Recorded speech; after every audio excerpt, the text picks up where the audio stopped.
Hola amigos, muy buenos días, bienvenidos a un nuevo programa. El día de hoy les tengo unos invitados muy especiales. ¿Cómo están amigos? Hola, ¿qué tal? Mire, yo me encuentro aquí en mi casa, estoy investigando un poco más acerca de las señales que debemos tener presentes en el screening del tren superior. Muy interesante, el tema de hoy va a estar muy interesante. ¿Qué me cuentas, Vane, tú? Hola Mireya, mucho gusto. Muchas gracias por la invitación. Yo les voy a dar a conocer unos test muy importantes para el screening.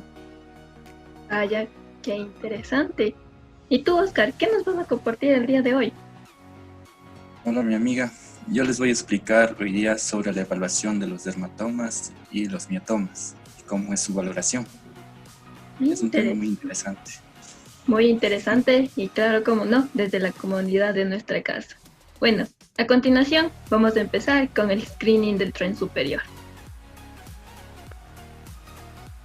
Bueno, el día de hoy les vamos a hablar del screening del tren superior. ¿Qué es el screening del tren superior? El screening es un escaneo rápido que se va a realizar en el tren superior, para lo cual vamos a tener en cuenta los siguientes parámetros. Tenemos la evaluación fisioterapéutica. Aquí vamos a tener en cuenta el examen, la evaluación, el diagnóstico, el pronóstico y la intervención. En el examen tenemos que tener en cuenta aquí vamos a obtener la historia clínica de nuestro paciente. En la evaluación, aquí vamos a ver si es que el paciente debe ser transferido a otro profesional de la salud. En el diagnóstico, tenemos que nosotros determinar qué patología está sufriendo el paciente. El pronóstico es el proceso por el cual el paciente va a pasar, y en la intervención lo que deberíamos hacer nosotros con nuestro paciente. Aquí igual tenemos tipos de evaluación. Tenemos la evaluación subjetiva, la evaluación analítica y la evaluación funcional. En la evaluación subjetiva tenemos que es una indagación al paciente, para lo cual tenemos unos factores, que tenemos que es la enfermedad actual, los antecedentes patológicos y familiares. En la evaluación analítica tenemos que es una revisión sobre las diferentes estructuras. Aquí estas estructuras van a ser un examen postural, un examen muscular y un examen articular. En la evaluación funcional tenemos que valorar, es la valoración de las dificultades que va a presentar el paciente. Aquí también tenemos unos parámetros que son la observación, la inspección, la palpación, la percusión y la auscultación de nuestro paciente. Tenemos que en la entrevista subjetiva tenemos 4 aspectos importantes, entre los cuales el primero es la enfermedad actual como sintomatología principal. Aquí vamos a tener la aparición, la ubicación, la radiación, la intensidad, la calidad. Tenemos que aquí en la calidad hay una variante, si es constante o es intermitente. Además que tenemos que tener en cuenta la evolución cronológica, los síntomas asociados, los factores modificadores como el manejo actual. El segundo parámetro es los antecedentes patológicos personales, que son respuesta a intervenciones previas. En los antecedentes patológicos familiares, los factores de riesgo, que aquí serían los congénitos, y aquí sería como el cáncer. En el historial social personal, aquí tenemos que tener en cuenta los factores psicológicos de nuestro paciente. También tenemos los comportamientos de los síntomas. Tenemos la aparición de los síntomas, para lo cual aquí tenemos aspectos importantes como son el mecanismo de lesión, el trauma y el no traumático. Debemos tener en cuenta que al realizar este examen físico a nuestro paciente, esta auscultación, debemos que tener en cuenta el cómo, el cuándo y el dónde. En el trauma, si el golpe fue directo o fue por una fuerza aplicada. Y en el no traumático, si fue una postura o por movimientos repetitivos. Dentro de los comportamientos de los sistemas también tenemos la ubicación. Aquí, la localización puede ser regional o segmentaria. Si la forma de inicio fue rápido, fue lento o fue progresivo. ¿En qué intensidad fue este dolor? Para aquí también tenemos que podemos medir esto en las escalas de dolor numéricas. Podríamos utilizar de rostros o podríamos utilizar las numéricas. Además que también podríamos utilizar aquí cuestionarios. Tenemos igual la duración, si es agudo, si es crónico. En la calidad, si tenemos como que un quemazón o como un apuñalamiento. También tenemos la cronología, si mejora o empeora durante el día o durante la noche. La frecuencia, si es continuo, si es periódico, si es ocasional, si es intermitente, transitorio o recurrente. También tenemos que tener en cuenta las actividades que lo mejoran o que empeoran esto. También si esto provoca dolor o no provoca dolor. Dentro de los síntomas asociados debemos tener muy en cuenta la hinchazón, el edema, el soporte del peso y el estado funcional. Y los factores modificados que mejoran o empeoran el estado del paciente. Tenemos los comportamientos igual de los síntomas. Tenemos aquí el manejo actual. En la medicación, si sigue el paciente correctamente las indicaciones. Las imágenes diagnósticas, si son disponibles o no se han realizado. La prognosis, si es objetiva y expectoración. Y de las respuestas de las intervenciones, sí, aquí tenemos que tener en cuenta los cambios de estado que va a tener el paciente durante la intervención. Al igual que dentro de esto, tenemos que tener muy en cuenta la evaluación postural. Para una correcta evaluación postural se debe tener en cuenta 3 vistas, la anterior, la posterior y lateral, con los siguientes parámetros. En estas 3 vistas tenemos que observar las asimetrías y las deformidades, las fracturas y las dislocaciones. Además que también se deben tener en cuenta la postura de la cabeza, si es hacia adelante o está en una posición neutra. Si los hombros están redondeados y en el caso de que exista una cifosis torácica incrementada.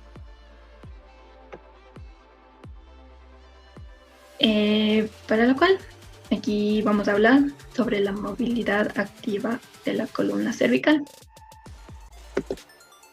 La movilidad activa de la columna cervical vamos a tener en cuenta aspectos muy importantes, como son la extensión, la flexión, la rotación izquierda, rotación derecha y lateralización derecha e izquierda de la cabeza, para lo cual vamos a utilizar un diagrama.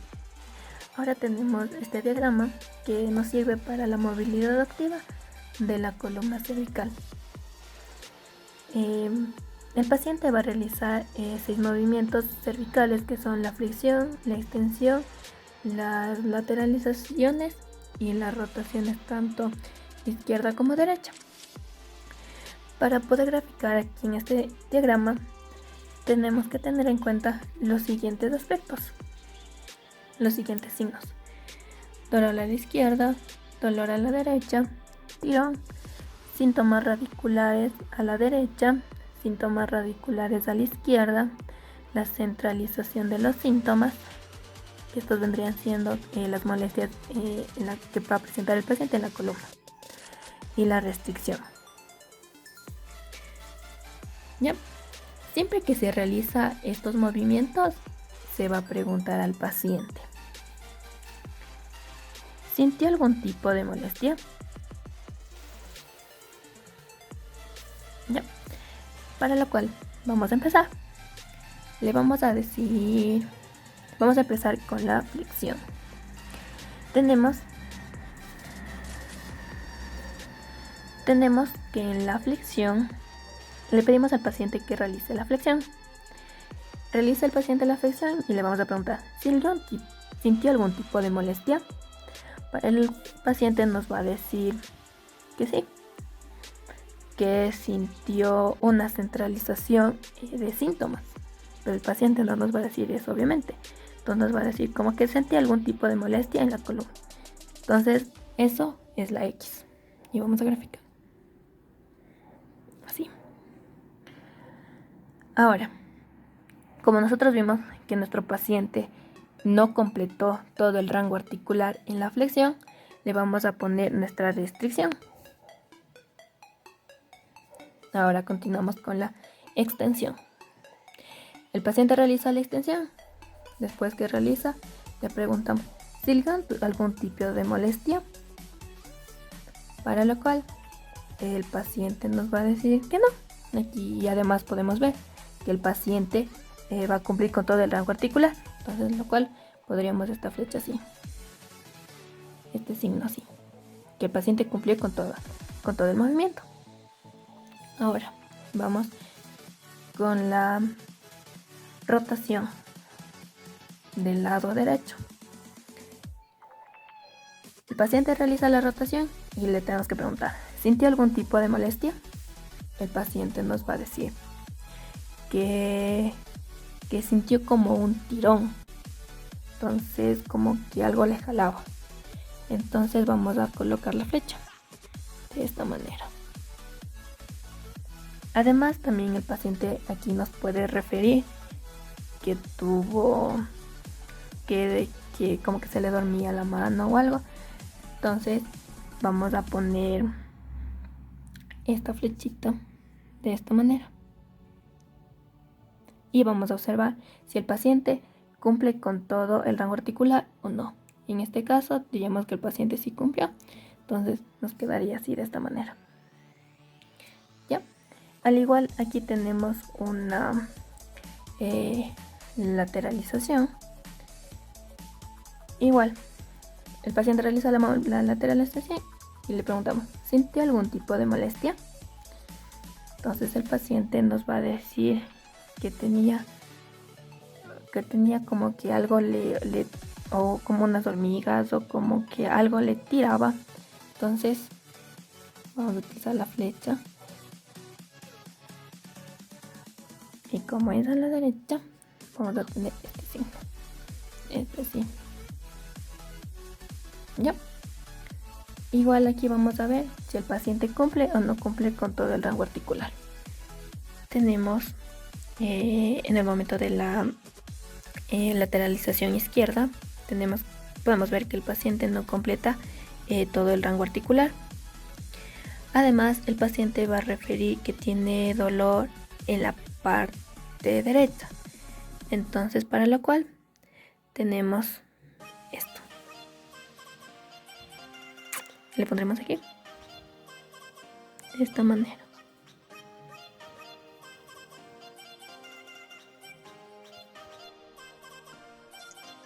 A continuación con la prueba de Russo. Este test se realiza diciendo al paciente sentado o de pie que abduzca los hombros hasta 90 grados, rote externamente los hombros y flexione los codos hasta 90 grados. Se le pide que lleve los hombros ligeramente hacia atrás para que queden detrás del plano de la escápula, mientras abre y cierra las manos por aproximadamente 3 minutos. Esta prueba se considera positiva si el paciente experimenta dolor, debilidad, disestesias, parestesias o sensación de quemadura. También se debe valorar la coloración de las manos durante la prueba. Una leve fatiga o molestias en los hombros no hace que la prueba sea positiva. Ahora, en el síndrome del opérculo torácico. El síndrome del opérculo torácico a la vez se le denomina síndrome del desfiladero toracobraquial y es un estado provocado por la compresión de las estructuras neurovasculares, y la presión produce un estrechamiento de las estructuras anatómicas que surgen del tórax. hasta la parte superior, produciendo dolor en ocasiones de difícil manejo. En el examen físico del síndrome del opérculo torácico, para una diagnosis es una prueba de Selmonovsky. Este es un test simple que identifica incluso las más mínimas compresiones neurales, presentes casi siempre en la mayoría de las personas con el síndrome del opérculo torácico. Y a menudo son generalmente los casos arteriales y los menos frecuentes en casos venosos.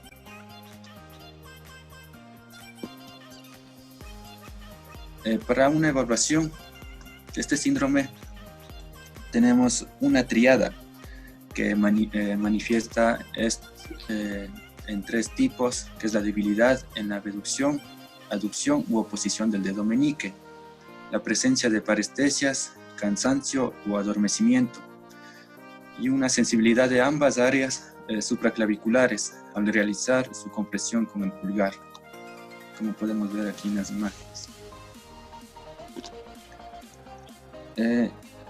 Ahora con los dermatomas. Primeramente, los dermatomas están en el área de la piel y el tejido subcutáneo, suministrado por un solo nervio espinal, que se denomina dermatoma.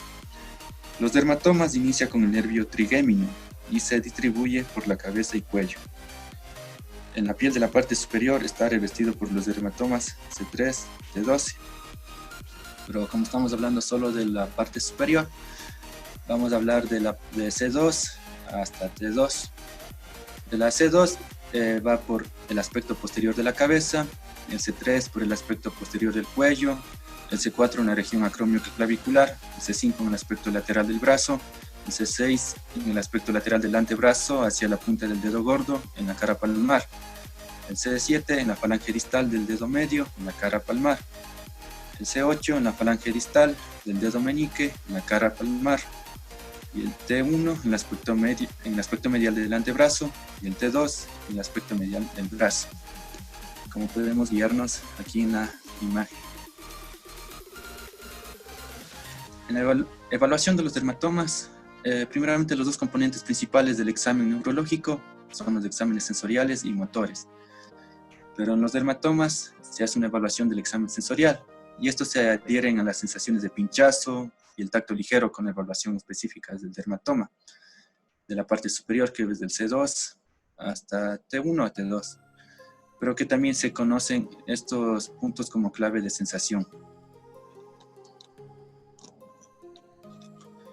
La sensibilidad de tipos, la estereoceptiva o superficial, que recoge las sensaciones externas, la interoceptiva recoge las de los órganos internos, y la propioceptiva informa sobre los miembros, actitudes y movimientos corporales. En la evaluación se hace una evaluación de tacto ligero o toque ligero. Esto se puede usar un trozo de algodón, un bastón envuelto en algodón, la punta de un dedo, una servilleta de papel. Y el objeto visto debe ser anotado. Y si se toca un trozo de algodón en la mejilla de un paciente, los dermatomas se comparan con la mejilla de un paciente con los ojos cerrados. Y el procedimiento se explica al paciente. El algodón está ligeramente tocando la mejilla y se hacen unas preguntas al paciente diciendo: indica cuándo sienta mi toque, la sensación de mi tacto es igual a la de tu mejilla o diferente. Y en la puntuación de esto tenemos 4 valores, que es el 0, el 1, el 2 y el no probable. El paciente no puede describir de manera precisa. En el grado 0, el paciente no puede describir de manera precisa y confiable la sensación táctil. En la 1, el paciente puede identificar con precisión el tacto, pero afirma que es diferente de la sensación del tacto en la mejilla, más, menos, etc. En el grado 2, el paciente normal puede identificar correctamente el toque y afirma que es lo mismo con la mejilla. Y en el NT o no probable, que no se puede probar por varias razones. Si un punto clave no se puede evaluar por algún motivo, ya sea por yeso, laceración o amputación. y se puede evaluar y registrar otro punto clave en el mismo dermatoma. En la sensación de pinchazo se realiza utilizando la punta afilada y aroma de un pasador de seguridad. Al tocar la cara de un paciente se definen sensaciones agudas y contundentes. Posteriormente, los dermatomas se prueban con los ojos del paciente cerrados y se hacen las siguientes preguntas al paciente. ¿Es filoso o contundente? ¿Es lo mismo con lo que sientes en tu cara? Igualmente tenemos una puntuación. En del grado 0, el paciente no puede diferenciar las sensaciones de agudeza o brusquedad. En el grado 1, los discapacitados, el paciente puede diferenciar diferentes puntas del pasador de seguridad, pero afirma que hay una diferencia entre el punto evaluado y la cara, más o menos la sensación. En el grado 2, que es normal, el paciente puede diferenciar por completo las puntas afiladas y aromas del pasador de seguridad y afirma que no hay diferencia entre los puntos evaluados y de referencia en la cara. Y el NT, que es el no probado, está evaluado por varias razones, como les dije en el otro cuadro. En el movimiento de conjunto y sentido de posición, aquí se va a hacer una examinación desde la articulación interfalángica del pulgar, la articulación interfalángica del dedo meñique, y la muñeca se dice al paciente que cierre los ojos o debe evitarse que vea el área examinada. El paciente de dicha sensibilidad se mantiene que puede sentir entre 10 grados de cambio y se le pregunta al paciente si el examinador se ha movido hacia arriba o hacia abajo. Igualmente tenemos una puntuación en el grado 0, que es incapaz de sentir incluso grandes movimientos, grado 1, que es capaz de sentir solo grandes movimientos, y en el 2, que es normal, y en el NT, que no es comprobable, que no se puede probar debido a varias razones como yeso y lesiones. En la presión profunda puede ser útil si no existen sensaciones de toque ligero y pinchazos, y se puede examinar desde la protuberancia estiloides, de radio de muñeca, el lecho de la uña del pulgar, el lecho de la uña del dedo del meñique, el maleolo medial del tobillo y el lecho de la uña del pie, el lecho de la uña del dedo del meñique del pie. Se deben cerrar los ojos del paciente o se deben evitar que vea el área examinada. Como punto de referencia, el pulgar y el dedo índice se presionan sobre el mentón y se evalúa como presente o ausente, comparándolo con la extremidad. Ahora con los miotomas. En los miotomas esta palabra se define como la agrupación de fibras de los músculos inervados por los axones motores de cada nervio segmentario. Y mayormente el nervio actúa en más de un músculo y la definición de este trauma nervioso es la ausencia de la movilidad del músculo afectado. Igualmente en los miotomas tenemos la raíz, la función, el reflejo y la inervación. De la parte superior, la raíz va a ser desde C5, el miotoma es del deltoides, la función, la abducción del hombro, no tiene reflejo, y la inervación es inervación circunflejo. En la raíz de C5 a C6, el miotoma es músculo bíceps, la función, la flexión del codo, el reflejo bicipital y la inervación músculo cutáneo. La raíz del C6, el miotoma es músculo palmar largo y corto, la función es la extensión de muñeca, no tiene reflejo, y la inervación es la inervación radial. El C7, el miotoma es del músculo tríceps, la función es la extensión del codo, el reflejo tricipital, y la inervación es de inervación radial. El C8, el miotoma es del músculo flexor profundo de los dedos, la función flexión de la falange distal, no tiene reflejo, y la inervación mediana.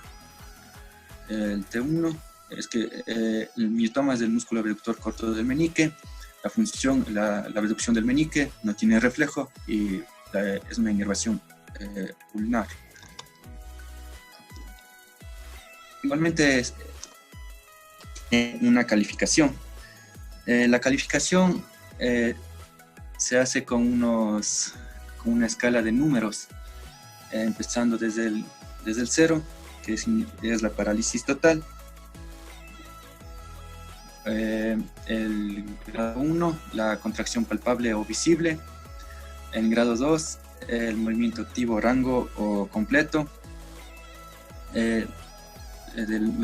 O rango completo del movimiento articular con la eliminación de la gravedad, que es el RON. En grado 3 tenemos un movimiento activo. El RON es completo contra la gravedad. En el grado 4 el movimiento es activo. El RON es completo contra la gravedad y la resistencia moderada. Eso debe broncearse en una posición muscular específica. Y también el grado 5, que es normal. Aquí es el movimiento activo, pero el RON es completo contra la gravedad y resistencia total del músculo en una posición específica que se espera de un individuo sano. En el 5 también es normal en el movimiento activo y el RON es completo contra la gravedad y una de resistencia cuántica que se considera normal en ausencia de factores inhibitorios identificados como el dolor o el desuso. Y el NT, que no es comprobable ya por el uso de yeso o laceraciones. Y los músculos clave utilizados para evaluar la fuerza muscular es el C5, que es los flexores del codo, el C6, el extensores de muñeca, el C7, extensores del codo,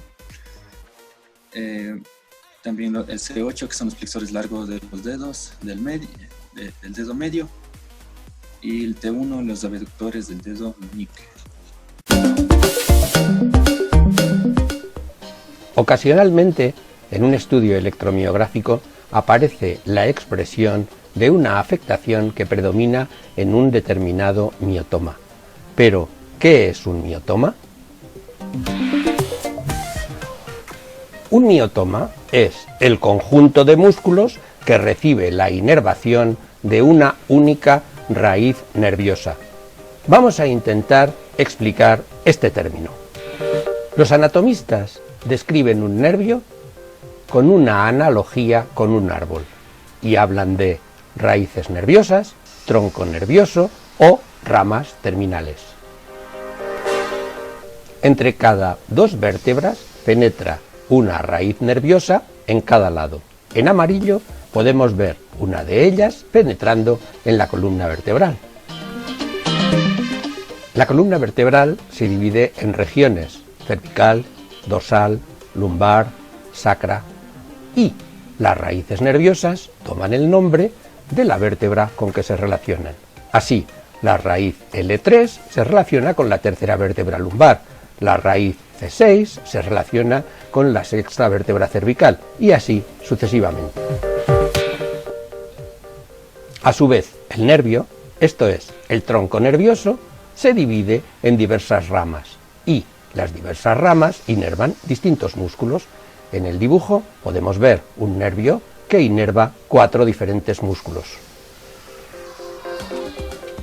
Un músculo recibe inervación habitualmente a través de un solo nervio, pero recibe la inervación de varias de las raíces que los constituyen. En el esquema podemos ver algunos de los músculos del brazo y cómo reciben inervación a través de los diferentes nervios y de las diferentes raíces. Hay mapas detallados que indican qué músculos reciben la inervación de cada raíz.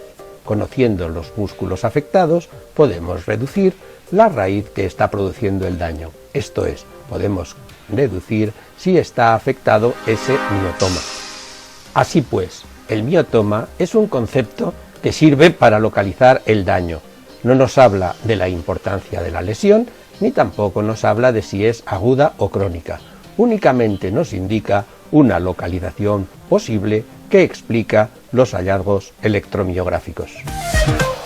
Posteriormente pueden realizarse otros estudios que contribuyan a una mejor localización y al establecimiento de la naturaleza de la lesión que se ha detectado. Finalmente, esto conducirá a diferentes aproximaciones terapéuticas.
Hola amigos, hoy quiero hablaros de los dermatomas. Os preguntaréis qué es eso, no sé si lo habéis oído alguna vez.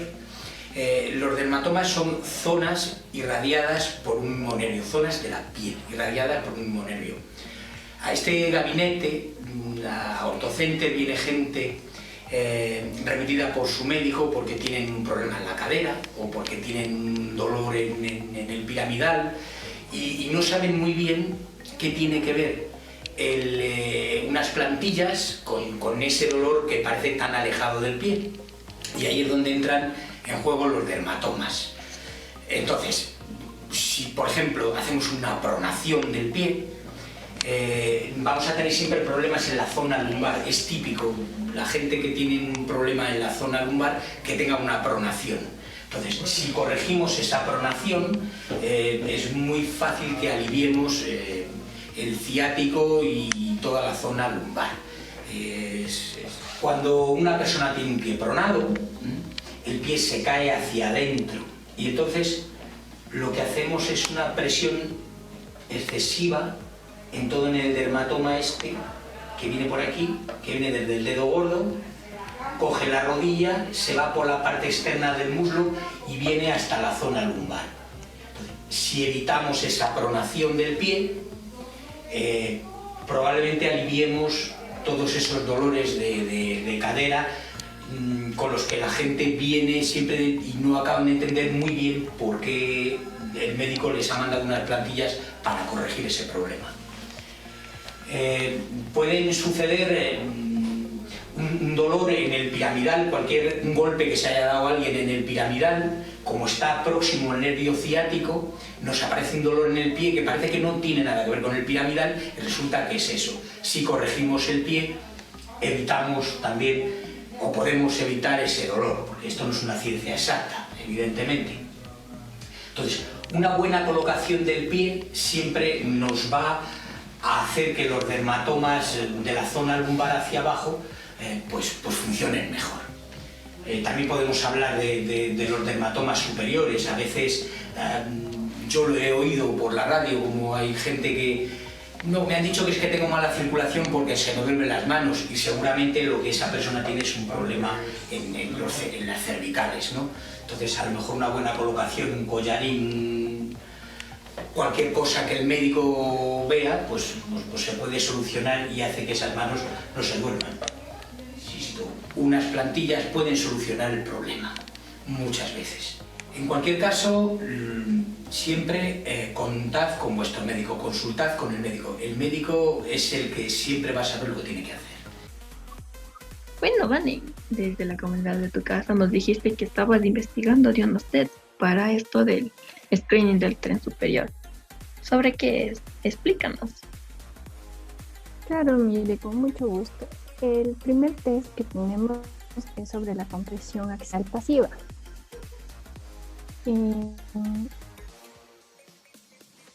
Este test se debe realizar pidiéndole al paciente que esté en sedestación o en posición de sentado. El fisioterapeuta se va a colocar detrás del paciente, se va a realizar una toma en la cual va a ser entrelazar las manos sobre la cabeza del paciente. Para ejecutar este test, el terapeuta va a realizar una presión de la cabeza del paciente y este test va a salir positivo cuando se produce síntomas radiculares por compresión de la raíz nerviosa.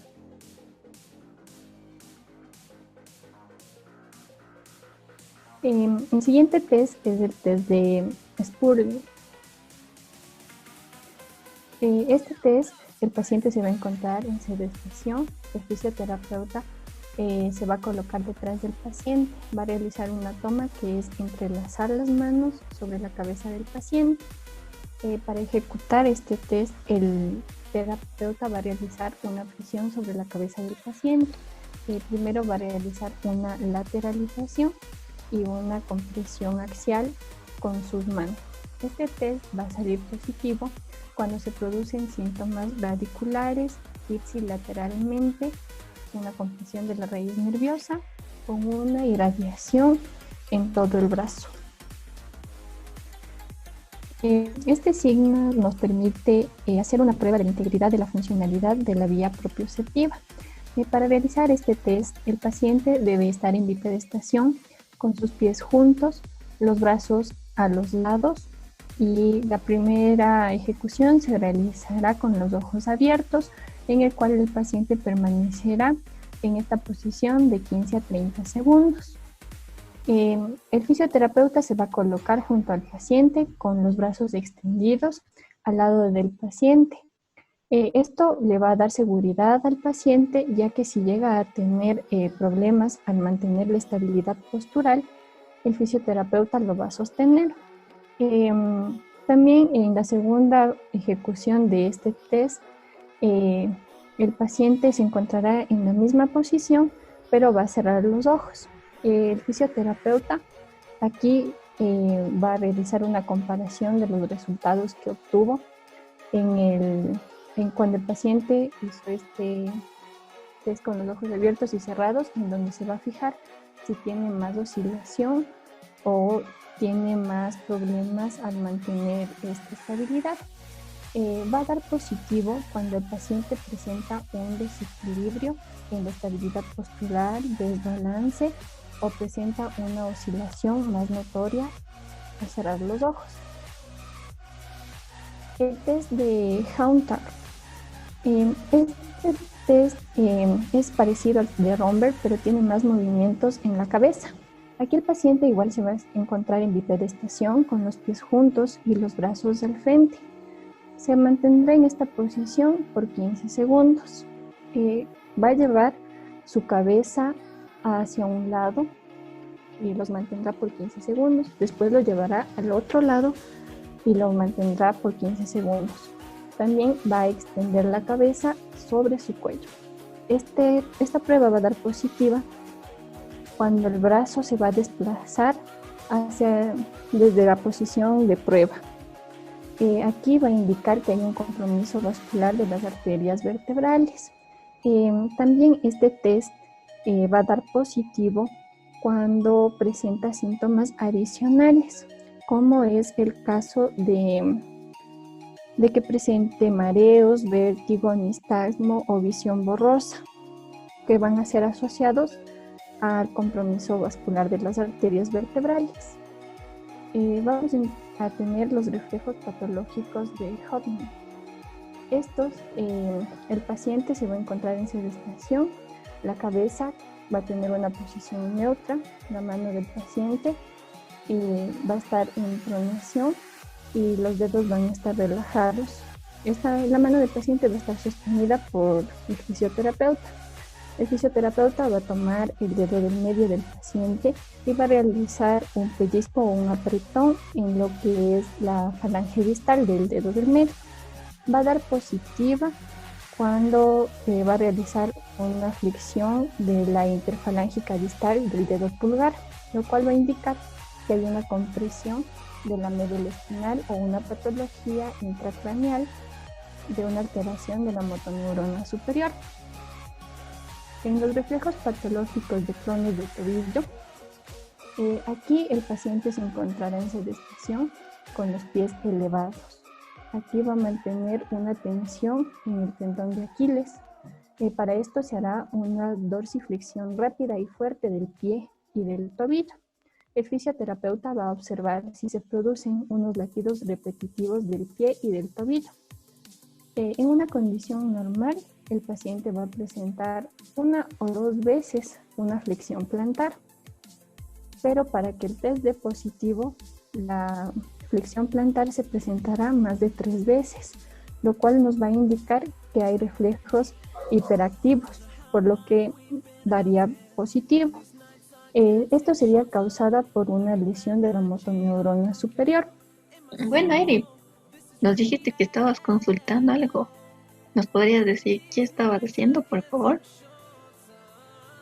Claro que sí, y yo les voy a hablar acerca de las señales de alerta que debemos tener en el screening del tren superior.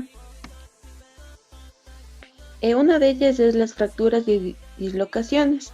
Un trauma en el que haya habido algún alto intercambio de energía, como por ejemplo las caídas, golpes directos, accidentes en vehículos motorizados, en donde puede haber la limitación del movimiento severo en todos los planos, y esto puede ser espasmos musculares en el paciente, evade el tener que mover. Todas estas lesiones pueden ser descartadas con imágenes diagnósticas. Otra es la neoplasia espinal.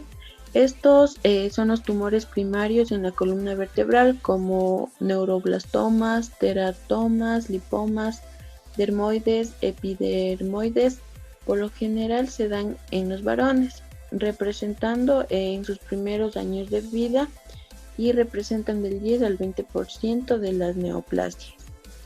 De acuerdo a la localización, se presentan más en la región torácica y pueden clasificarse en extradurales, intradurales, extramedulares e intramedulares, según el tipo histológico del tumor.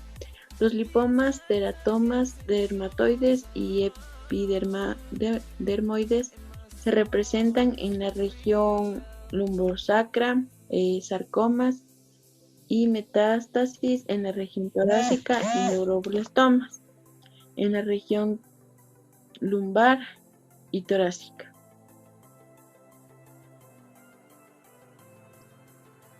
Ya, en la clínica este es el dolor que se da por una compresión de la dura madre o de las raíces nerviosas, presentándose de forma intensa o continua, y es muy predominante en la noche, es nocturna.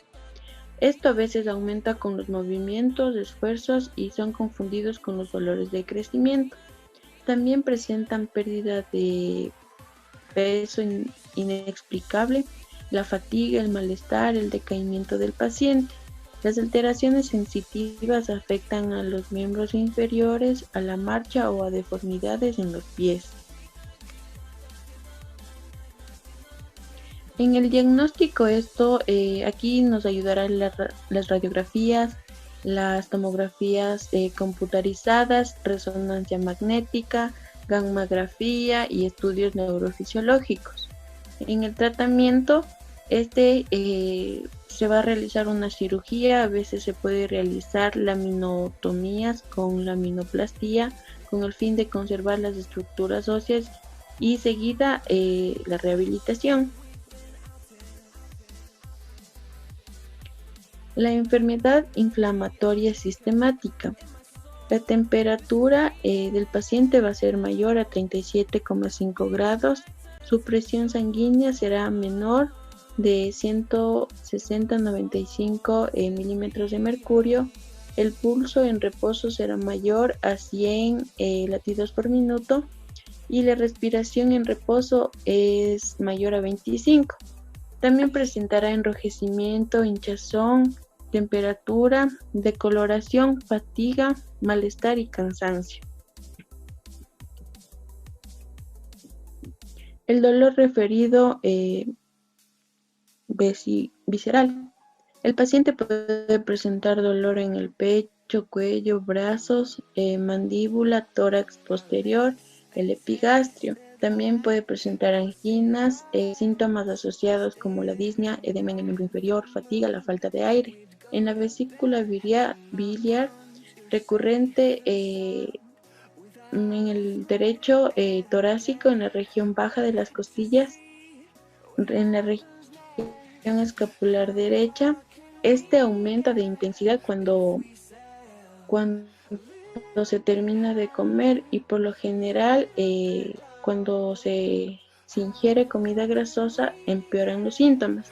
Se representa más en mujeres y personas con obesidad. Los síntomas asociados son las náuseas, ardor, como en el corazón, vómito, diarrea, dificultad al tragar, icteria, sangrado rectal y cambios en la deposición. En los pulmones y en las estructuras asociadas, el tórax y el pecho, posiblemente en la región cervical o en los hombros. Representa el síndrome de Boacos-Tobias. En la enfermedad pulmonar se manifiestan con dolor, infecciones, en cáncer, dificultad de la respiración, tos, voz ronca, ardor al momento de tragar y sibilancia. En otra señal es la preocupación sintomática, cuando el paciente presenta un dolor de cabeza, mareo, visión doble, disfagia, disartría, ataque epiléptico, síntomas faciales, conciencia alterada, cuadraparesia, hemiparesia, dolor irradiado, amortiguamiento, paresias, alteraciones en la marcha y debilidad multisegmental. El componente cervical, aquí los síntomas primeramente afectan al movimiento y la postura de la cabeza y cuello. La limitación de los movimientos, de la movilidad activa en la columna cervical, hay movimientos asimétricos, dolor local, sensibilidad, dolor referido en el borde medial de la escápula, características radiculares, dermatoma, miotoma y reflejos profundos. En la mielopatía, este es un daño que genera una disfunción de la médula espinal, los meninges o el espacio perimeningio del canal espinal. Las lesiones traumáticas, enfermedades vasculares, procesos inflamatorios pueden llegar a provocar daños en la médula espinal y como consecuencia muchas veces se produce cuadriplegia, paraplegia o alteración sensitiva grave. En la clínica es un síndrome neurológico que progresa. Es peculiar el síndrome piramidal de tipo paraparesia espástica, cuando dando así la espasticidad en la parte motora, con trastornos de la marcha que están asociados a la claudición intermitente sin dolor y acompañado de alteraciones sensitivas. Al comienzo se alteran funciones de la mano como la pérdida de movimientos finos, que es el escribir, abrocharse un botón, la pérdida de la masa muscular de la mano, y puede estar asociado al dolor irradiado bilateral, signos positivos en la lesión de la motoneurona, en los reflejos de Hoffman y reflejos profundos y de Clonus. Los signos los estudios de imagen, estos pueden ser los estudios potenciales de bocados, la electromiografía y potenciales motores, son los que ayudan a determinar las lesiones medulares radiculares del tipo periférico. En las reglas de predicción clínica, el dolor de cuello es muy común en la vida, que es una incidencia de 22% al 70%, y la prevalencia anual va del 12.1% al 71.5%, por lo que se desarrolla una regla de predicción clínica que se compone de variables que se consideran predictivas para hacer un diagnóstico y determinar un enfoque de tratamiento óptimo, basado en un programa multimodal de ejercicios de estiramiento y rendimiento muscular en un seguimiento de 6 meses de los pacientes para evaluar sus efectos. Para la realización de la regla de predicción hay variables como por ejemplo el puntaje del índice de discapacidad del cuello, presencia de protracción del hombro durante la evaluación postural, el paciente no monta bicicleta para hacer el ejercicio, flexión lateral cervical y un cuestionario de creencias para evitar el miedo y el puntaje de actividad física. Los ejercicios de rendimiento muscular incluyen características de fuerza, resistencia y control motor.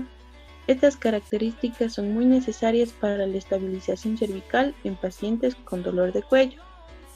Para el entorno a la función, limitar la progresión de los cambios degenerativos y prevenir más lesiones.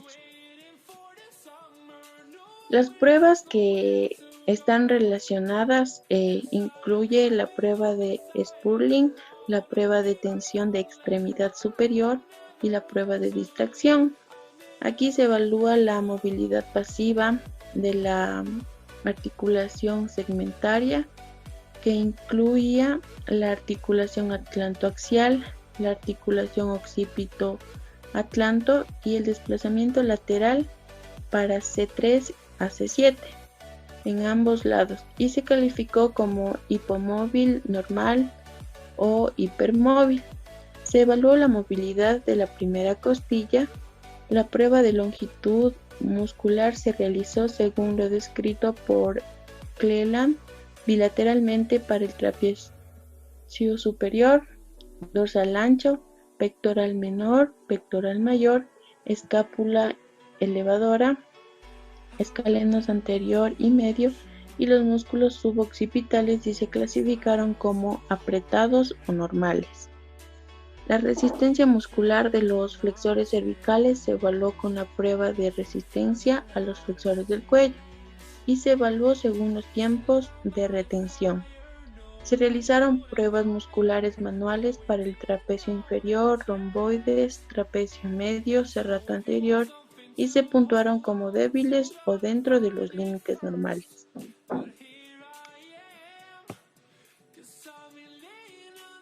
En cuanto al tratamiento, este consistió en ejercicio de estiramiento y rendimiento muscular.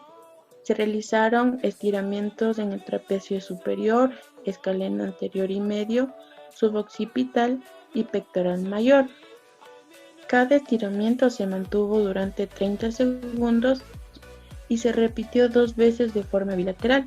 Se incluyeron progresiones de ejercicio de rendimiento muscular, extensión cervical isométrica, protracción de hombro, flexión cráneo-cervical, fila sentada, abducción horizontal de hombro con rotación externa y elevación de hombro en el plano escapular. Los ejercicios de rendimiento muscular progresaron según la capacidad del paciente para realizar 30 repeticiones de cada ejercicio con el nivel apropiado de resistencia elástica, que es el TheraBand. Una vez que el paciente pudo realizar las 30 repeticiones con una retención de 3 segundos en el rango final, sin descanso, se avanzó al siguiente nivel de la resistencia. Todos los pacientes comenzaron con bandas elásticas delgadas y progresaron a resistencia media, pesada y extra pesada, según corresponde, según la capacidad del paciente. Bueno, para terminar el programa de hoy, en Venga la Alegría, nuestros compañeros han realizado un caso clínico. Vamos a ver de qué se trata.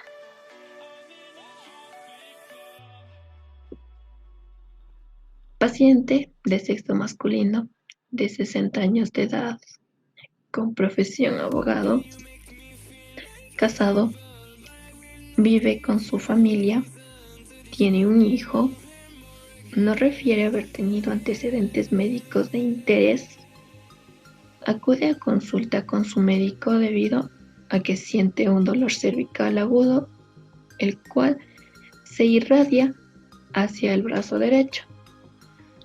Presenta como sintomatología pérdida de la fuerza global, acompañado de parestesia en la mano derecha.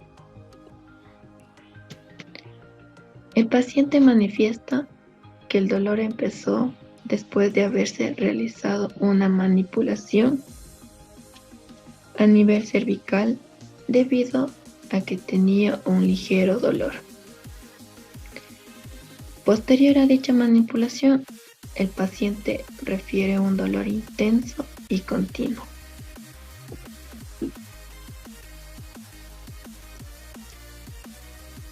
En el examen físico se puede observar una disminución ligera en el brazo izquierdo en comparación con el brazo derecho. Se realizó el test de Hoffman, el cual dio como resultado positivo a una hiporreflexia. Tiene sensibilidad conservada, presentando así parestesia en la mano derecha, tras realizar pruebas clínicas y radiológicas. El paciente ingresa al centro médico con una posible hernia discal cervical aguda, con alteraciones motoras y sensitivas. cuyo tratamiento posible será una intervención quirúrgica.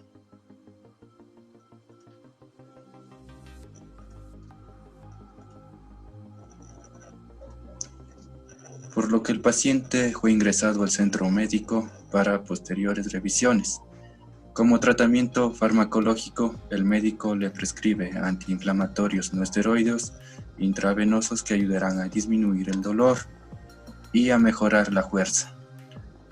En los estudios de imagen se realiza una resonancia magnética cervical, en la cual se puede observar que presenta una hernia discal a nivel de C5 y C6 en el dorso medial con componente de lateralización derecha.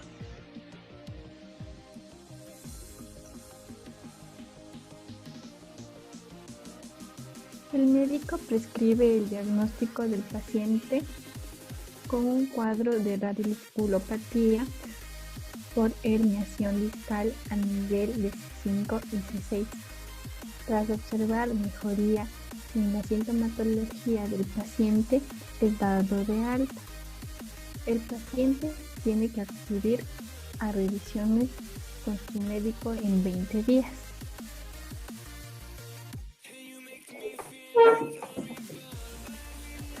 En su primera cita, el médico observa atrofia en el deltoides C5, con parestesia en el pulgar C6, por lo que el paciente fue remitido al área de terapia física, en el cual se realizó los siguientes test.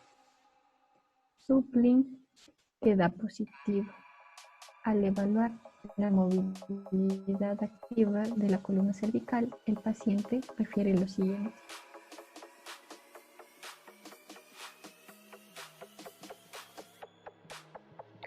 Flexión. Siente un tirón y no completa el rango articular. En extensión, completa el arco articular sin ninguna restricción. Rotación derecha. No completa el rango articular y representa síntomas radiculares. Rotación izquierda. Completa el rango articular. Lateralización derecha. Presenta dolor, síntomas radiculares y no completa el arco articular. En lateralización izquierda presenta dolor, no completa el arco articular.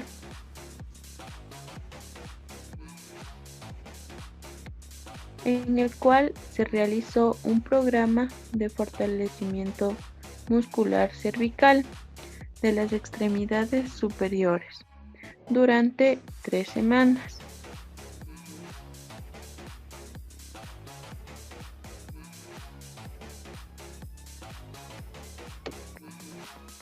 La pregunta del caso clínico es: según el examen físico que se realizó al paciente, ¿cómo se completaría el diagrama de movimiento en la movilidad activa de la columna cervical? Prueba de Spurling. Objetivo: identificar compresión de raíces nerviosas cervicales. Consideraciones especiales: precaución en pacientes con osteoporosis grave o estenosis del canal raquídeo. Posición del paciente: sedente, con la cabeza en posición neutra. Posición del examinador: bípedo, detrás del paciente, con ambas manos sobre la cabeza de este. Ejecución: se lleva la cabeza a inclinación lateral y se aplica una fuerza de compresión axial. Hallazgo positivo: aparición de dolor y o parestesias que se irradian al brazo. Explicación biomecánica y comentarios. La inclinación busca disminuir el espacio del foramen intervertebral. La aparición de dolor es provocada por la compresión de la raíz nerviosa y se manifiesta por su dermatoma correspondiente. Si comprime C6 o C7, el dolor se irradia desde la nuca, hombro, región posterolateral del brazo y antebrazo, muñeca e incluso dedos. El pulgar si es C6, índice y medio si es C7, o anular y meñique si es C8.